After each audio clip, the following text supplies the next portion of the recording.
In this story, I'm going to tell you how 10 cafe workers in Portland toppled a tyrant boss quietly, legally, and with a little deception.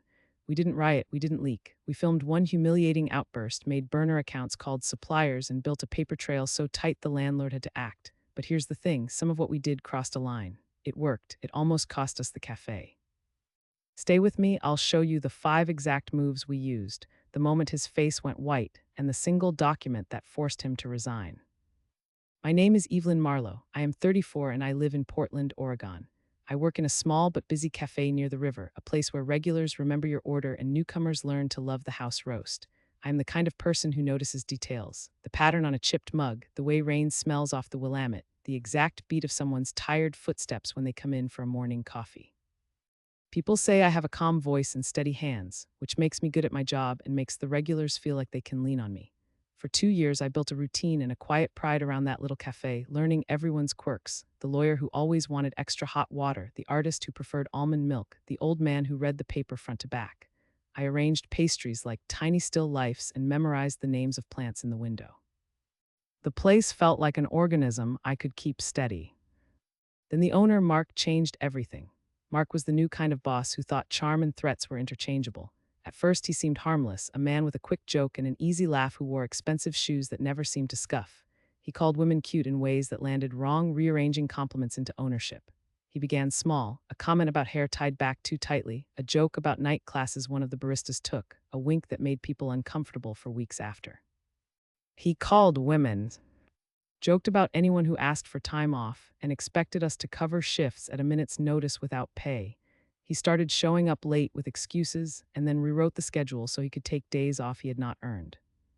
The worst day came when I had a reservation to fly home for my sister's birthday, tickets bought, plane leave approved weeks earlier, and Mark demanded I cancel it to cover an allergic reaction of another barista because he decided last minute to host a private tasting for a VIP customer.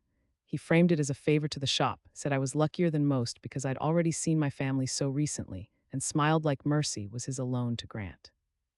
My heart sank in a way I'd never felt, not just disappointment, but the hollow knowing that whatever I said would be measured against his impatience. I tried to explain the flight was non-refundable and my sister's party was the one time all our schedules matched. He waved a hand and said, without raising his voice, that personal obligations were secondary to running a business. It wasn't about profit, it was about control. When I refused, he leaned on the counter and let everyone in the room feel the change in atmosphere, like a storm settling in, then started to recite the reasons I should be grateful to have a job. It was petty theater and practical cruelty rolled into one, and I felt the old, small panic that came with being singled out. Around us, people looked away. I thought of every unreturned request, every time I'd eaten dinner late because he'd pushed my shift, and a slow rage settled beside the panic. That was when I realized this wasn't negligence, it was intentional. It was no longer a series of small slights, but a pattern designed to keep us off balance. I wanted him to know what it felt like to have someone rearrange the axis of your life for their convenience. When he told me to cancel my flight like it was some favor I should accept with a smile, something in me tightened and clarified. I remembered small cruelties that had become his habit: the way he praised a man for staying late while cutting a woman's hour, the offhand jokes that made Leela flush and then apologize for being human, the nights he rewrote schedules so someone would miss a wedding, a doctor's appointment, or once a sister's birthday. My sister's party was the last straw, but it wasn't the only one. I carried a ledger of indignities in my head: unpaid shifts promised then ignored, tips that vanished with a shrug, messages that demanded our loyalty and offered none in return. In the glow of the cafe's evening lights, I pictured the tiny dominoes of his decisions: a missed flight, a missed altar, a missed payroll, each one slow and precise, each one fracturing someone else's plans. I wanted his small world to tilt enough that he could see the mess he'd made. Not out of malice, but because he had engineered his world so people broke against it. I decided then that I would not be part of the mechanism anymore. We were only 10 people on staff, but the team felt like family and we all saw the same pattern: Mark's temper, his financial shortcuts, his habit of rewriting schedules, and the way he undermined anyone who pushed back. We started small. First, we made a shared document and quietly collected everything: screenshots of messages demanding unpaid shift changes, records of schedule swaps he ignored, and notes from customers who had been yelled at. We also kept copies of tips that disappeared from the tip jar when he claimed the tip pool had been counted wrong. The more we recorded, the more obvious the pattern became. After a while, someone had a brave, reckless idea: get proof of his anger on video. We were careful. Layla, the youngest among us, volunteered because she wanted payback against the man who tried to humiliate her. She purposely made a minor error on the register, an easy human mistake, and Mark did what he always did. He exploded in front of everyone. He called her names, berated her in a tone that made the room shrink, and tried to make the rest of us bow to fear. We filmed it from behind our stations. The recording was raw and awful and exactly what we needed because it showed not only his habit of public shaming, but how he used the cafe's small community to enforce it. Once we had that, we took the next step. We created a detailed report combining the video, the messages, the payroll inconsistencies, and written statements from the staff. We did it quietly and methodically because something about precision felt like justice. We named every date, attached receipts, and wrote down every promised day off he forced us to cancel. We knew the owner of the building and some longtime regulars who had slowly stopped coming because of Mark's behavior. One of them agreed to hand over camera footage from outside showing Mark taking money from the till late at night. That footage was shaky and imperfect, but with the receipts in our hands, it completed the picture. It felt small and enormous at once, like building a case against someone who had thought himself untouchable. We didn't rush. In the margins of the report, we added context, reasons people had called in sick rather than face him, the way tips declined the week he started promising to rebalance the pool, and notes about changes in supply orders that left us short on ingredients. I wrote a timeline that traced not only transactions but emotions. The day Leela cried in the back room, the morning I found my approved day off crossed out, the afternoon a longtime regular stopped coming and left a note saying he couldn't stand the tension. We interviewed each other like witnesses, asking what we remembered in detail until memories sharpened into facts. Sometimes we laughed when we remembered looking ridiculous under his tirades, and sometimes we rewound the videos in the staff room and sat in silence, counting how many times he said the same phrase, "You should be grateful." Collecting evidence became a ritual, an act that knitted us tighter. It changed the air between us from weary to purposeful. We practiced how we'd present things, rehearsing calm words and exact figures. The fear didn't vanish, but it turned cooperative. One person would speak while another displayed the receipts. One hand would steady the tablet playing the recording. In the evenings, after shifts, we'd compare notes over cold espresso and talk about what justice might look like. It wasn't vengeance for its own sake. It was a defense of the small dignity we carried into work each morning. The more we built, the more daring steps seemed possible, and the small cafe that had been a theater for humiliation began to feel like a courtroom, quiet, serious, and finally ours.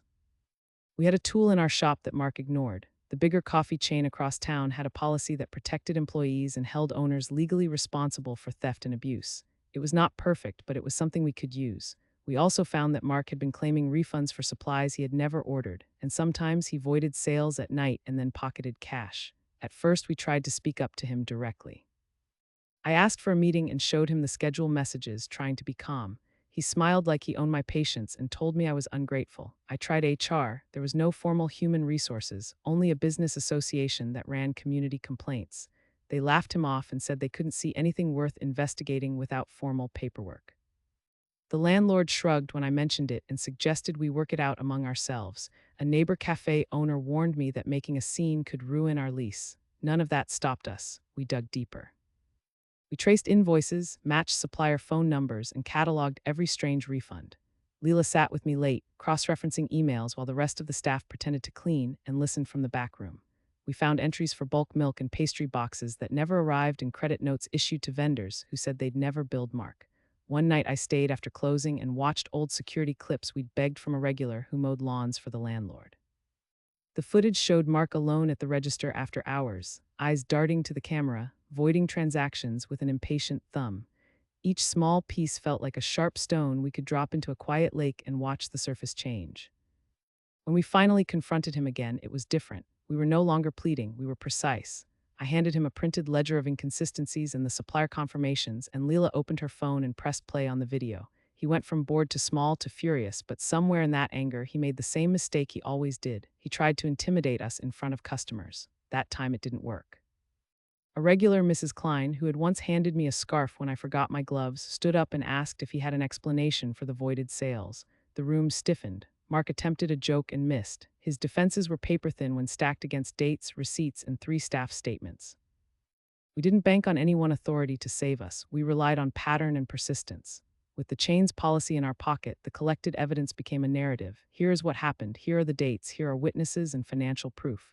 We delivered copies to the association, to the landlord, and to a few trusted customers who valued the cafe as much as we did. Saying the facts aloud felt almost surgical, clean, and necessary. It was terrifying and oddly clarifying to watch Mark's face as each document landed on the table. He tried to turn it into a betrayal story, us against him, but the paper didn't change tone. At the end of the meeting, he stalked out, muttering about lawsuits and lies. We breathed like people who had survived a storm and found the roof still standing. The next morning, when I checked the register tape, I smiled at a small domestic victory. The till balanced, and for the first time in months, the daily totals matched the online reports we had set to email automatically to 3 accounts. Was a busy small business owner and not likely to change. With that door closed, we got angry and inventive. We created burner email accounts that looked like concerned suppliers and sent polite but pointed inquiries to business partners listed on his receipts. We called the supplier numbers and asked for invoices. Sometimes the suppliers fumbled and confirmed Mark had never placed those orders. The net idea was to show third parties that Mark's accounting did not match reality. It worked and it fed into our report, but it also pushed him to act more suspiciously. He started coming in late at night, opening the till and adjusting numbers while the staff left for the evening. We learned to check the register tape every morning, and small things we found only grew the list of problems. There was a low point. The landlord got wind of our investigation. Somehow a notice appeared threatening eviction if the cafe became trouble. Mark used his charm to call the landlord and spun a story about employees sabotaging his business. For a few hours, I felt all the air collapse. We had evidence, but the threat of losing the cafe we loved made everything suddenly very fragile. Everyone considered walking away and letting the problem go, but each of us remembered the countless times we had been humiliated and the moment with my sister's missed birthday. That anger hardened into focus. We tightened our communications, met at odd hours, and rehearsed how to present documents without sounding emotional. Hannah, who balanced the books sometimes, taught us to export daily sales logs and match them to bank deposits. Leela learned to request supplier confirmations without sounding accusatory, and I wrote a cover memo that framed our findings as concerns for the business, not personal attacks. It felt like bookkeeping and theater at once, precision to convince, performance to protect us from being written off as hysterical. The risk of the landlord notice pushed us to move faster, but we also became more careful. Copies of every email, timestamp photos of register tapes, redundant accounts where daily totals were sent automatically so no single late-night edit could erase the truth. We kept each other steady. When doubt crept in, we read aloud the statements people had given, the ones that started as shaky notes and became lucid when strung together, dates, times, exact words Mark used. Each document made the case less about vengeance and more about the small ledger of harms he had stacked against the people who worked for him. We learned an odd patience in those weeks, how to become investigators without becoming monsters. It was exhausting, and small mercies kept us going. A day when tips were counted correctly, a regular who left a note saying they missed the warm feel of a respectful cafe, Leela cracking a joke at the end of a long night. Those moments reminded us why we were doing it. Then, on a morning when the rain had cleared and the river smelled like metal and possibility, we finalized the packet. We printed receipts, labeled photos, and organized supplier emails in a clear chronological file. We were no longer giddy with hidden plans. We were deliberate. When we sent the report, it was with the cold clarity of people who had been patient long enough to make sure nothing could be waved away. Trouble. Mark used his charm to call the landlord and spun a story about employees sabotaging his business. For a few hours, I felt all the air collapse. We had evidence, but the threat of losing the cafe we loved made everything suddenly very fragile. Everyone considered walking away and letting the problem go, but each of us remembered the countless times we had been humiliated and the moment with my sister's missed birthday. That anger hardened into focus. We met in the back after closing, lights low, the hum of the refrigerator, a steady heartbeat. Leela pressed her thumbs into the printout of the night footage until the paper creased. Tomas slid his laptop across the counter and opened the shared folder so we could all see the timeline again. We spoke in fragments at first, practical things. Who would call the landlord back, what evidence to send next, which friends could corroborate the tip jar discrepancies. Then the stories came, small and sharp. The time Mark blamed Anna for a spilled latte and made her clean the whole front alone. The week he docked Jamal's shift pay because the drawer came up short after he'd closed. The way he'd scoffed when I told him my sister's birthday was that weekend. Those recollections were not just complaints, they were the joints that bound our case together. We remembered faces, regulars who stopped coming, a delivery driver who once refused to sign a questionable invoice, and one by one we turned memory into fact. The landlord's call had been a blow, but it also clarified what mattered. If the threat was eviction, our next moves had to show not only abuse but stability, proof that the cafe could run without Mark's bookkeeping, proof that we were organized and trustworthy. So we drafted a calm, uncompromising letter outlining steps we'd taken to audit the books, listing who would handle daily totals, and asking for time to present our compiled evidence. We agreed to bring evidence to the landlord in person, organized binders, copies for his attorney, and a plan for immediate changes if he would allow it. That night, the anger that had been splintering us into despair became a steady instrument. We refined timelines, annotated receipts, and rehearsed how we would speak. No theatrics, no melodrama, just clean facts. When dawn came, we were exhausted but aligned. The cafe smelled of washed counters and strong coffee. It felt like the place we had fought to keep. We walked into the landlord's office with our papers and a kind of hard calm, and for the first time since Mark's phone call, I felt a future for the cafe that wasn't threaded through fear. For the final step, we knew the public would have to see it all at once. We picked a weekday morning when the cafe was usually full of people heading to work.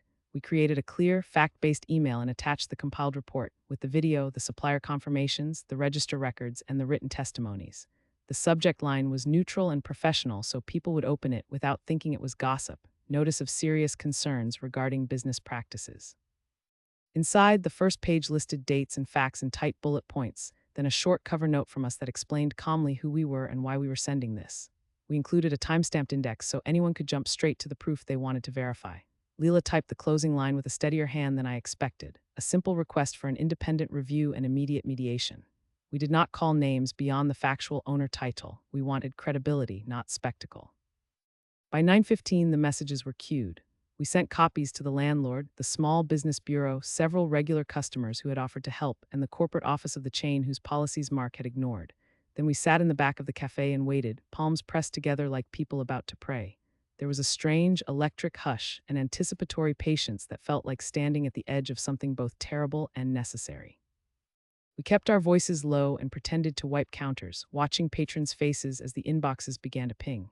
The first reply came from the landlord, terse, then asking for an immediate meeting. That single line loosened a collective breath. We had planned for denial and for retaliation, for threats, and for the possibility that evidence alone might not be enough, but we had also planned for this: method, backups, and witnesses. The morning light slanted across the espresso machine, and for the first time in months, the air in the cafe tasted a little like relief. Notice of serious concerns regarding business practices. It arrived like a pale official thing, an email with a subject line that sounded sterile and enormous. Notice of serious concerns regarding business practices. For a moment, I hovered over it as if a physical paper might carry weight differently, as if the sound of the cafe's espresso machine could somehow steady my hands. The message included a brief, professional summary of the findings we had worked so hard to compile: voided transactions, inconsistent supplier invoices, tip discrepancies, and the video of Mark's tirade. It listed dates, attached receipts, and quoted lines from our sworn statements. There was no flourish, no triumph in the phrasing, only the exactitude of someone who knew that facts, not fury, would dismantle what he'd built. Reading it aloud to the staff that morning felt like a small ritual. Leela's fingers trembled around a mug. Jonah wiped his palms on his apron.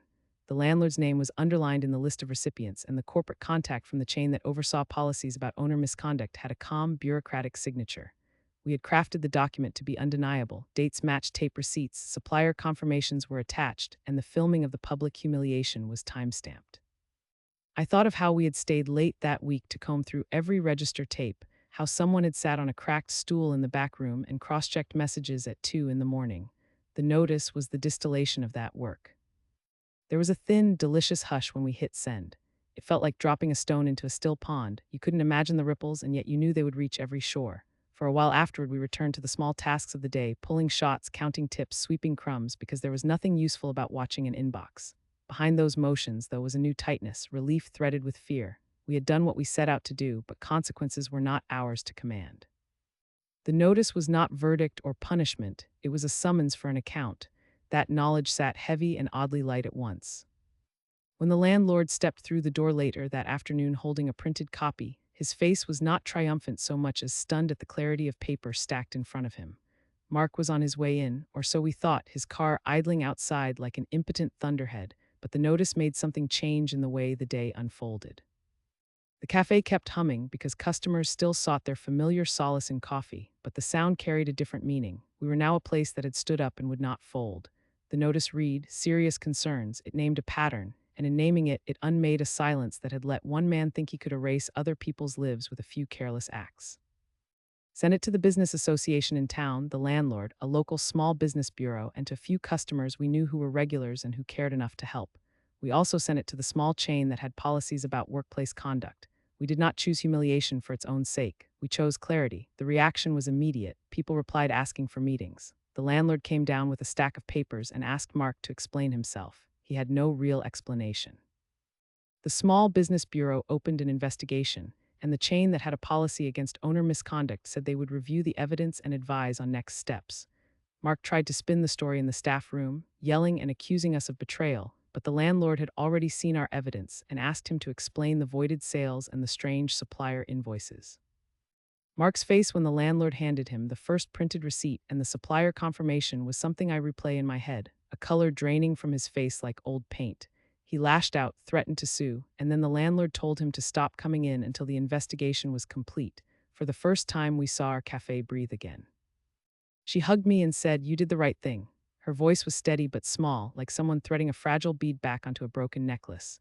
Outside the restaurant window, the city moved on. Tram wheels, a street musician tuning, a couple arguing about which bus to take. For the first time since we began keeping lists and recordings, I let myself notice ordinary life again. Back at the cafe, we had converted the fear into systems. The online register that emailed totals every night, the 3-account check so no one could quietly alter receipts, and the cooperative with the landlord who agreed to act as a neutral third. We drafted a paid time-off policy with clear accruals and a staff charter about respect that every new hire signed. There were mundane meetings, mediators, accountants, pages of legal forms, and those practicalities were the real work of undoing what Mark had done. He tried to fight, he hired a lawyer, made threats that felt loud in the empty hours, but the evidence closed around him like a well-built net. Suppliers confirmed they had never billed him. Customers and staff gave written statements. The landlord matched missing cash to his presence on security footage. The mediator offered options: resignation, forced removal, or criminal charges. In the end, Mark chose to sign an agreement to repay certain amounts and to vacate. He left with his things in 2 plastic bags while the city carried on below. It was not dramatic in a movie way, no screaming crowd, no triumphant music, just the steady, procedural collapse of a small empire built on shortcuts. After he left, we reorganized: simpler accounting, multiple eyes on the books, and rules that made the cafe safer. I flew to my sister's party a week later with a weight lifted I didn't expect. When I walked into that restaurant, she hugged me and said, "You did the right thing."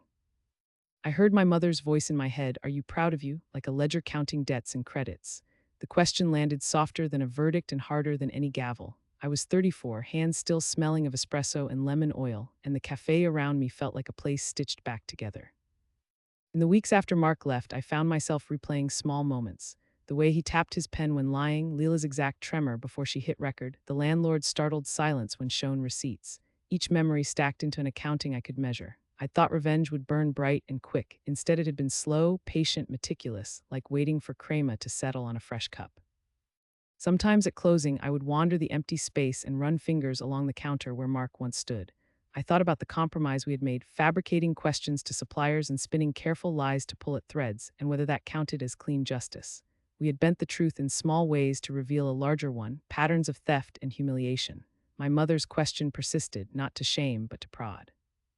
Was I proud of the person who pulled that lever, who chose precision over catharsis? The answer rose warm and steady: yes, because proof had been our language and I had spoken it without losing myself. There were quieter reckonings too. I had nights when I woke thinking of Mark's face, not triumphant but deflated, like a balloon pricked at the seam. I wondered briefly and uncomfortably if the man he had been could be repaired. Then I remembered the small cruelties, the stolen tips, the casual humiliation, and the way he erased people's time. Justice, I realized, need not relish ruin. It could be a correction taped into place, an apology earned, an accounting settled. The cafe's new system emailed daily totals to 3 accounts. That small innovation tasted of safety. When regulars returned, they brought stories and gossip, and the laughter that filled the morning rush felt like a verdict I could live with. So when my mother's voice came back, softer now, I answered in silence and in practice. I honored my steadier hands, kept the receipts, and taught Leela how to check the register tape. I was proud, not of having humiliated a man, but of having protected a home for people who depended on it. That, I thought, was enough. And I also kept thinking about Mark's expression the day he realized he could not bully his way out of evidence. Justice was not sweet revenge so much as correction. The cafe we loved was no longer a place where fear ruled. Sometimes I have dreams where he tries to come back and the door is locked and the staff laughs. The real twist came months after. A man called asking about a barista job and said his name was Mark, and his resume had a suspicious blank where references should be. We told him we were full and wished him luck. I still think of how we had to step into a strange gray area of deception to get fairness, and I am okay with that because the work we did not ruin anyone's life beyond consequences he had already earned through his actions. My world is quieter now. The cafe hums the way it used to, regulars tell stories and laugh, and Leela makes people smile at the register. I learned I could stand up not just for myself, but for the people who trusted me, and that when you collect honest evidence and hold it up calmly, even the loudest tyrant can be made to answer. Sometimes, on slow afternoons, I find my fingers tracing the edge of the counter where Mark once slammed a mug, and I remember how small acts of courage accumulated into something durable. We did not set out to punish theatrically. We built a record step by careful step, and it turned out that quiet persistence felt like vindication. There are evenings when regulars linger after closing, swapping memories of the old days and laughing about how Mark used to mispronounce customers' names. We have murals on the notice board, handwritten thank yous from people who returned when they heard the place was safe again, and Leela pins up postcards from friends she's made since the change. The truth is, I still feel a ripple of anger sometimes, but it's tempered by relief and a steady sense that we did the right thing. The lock on the door feels heavier somehow, not because we fear the world, but because we know the boundary we created keeps a community intact.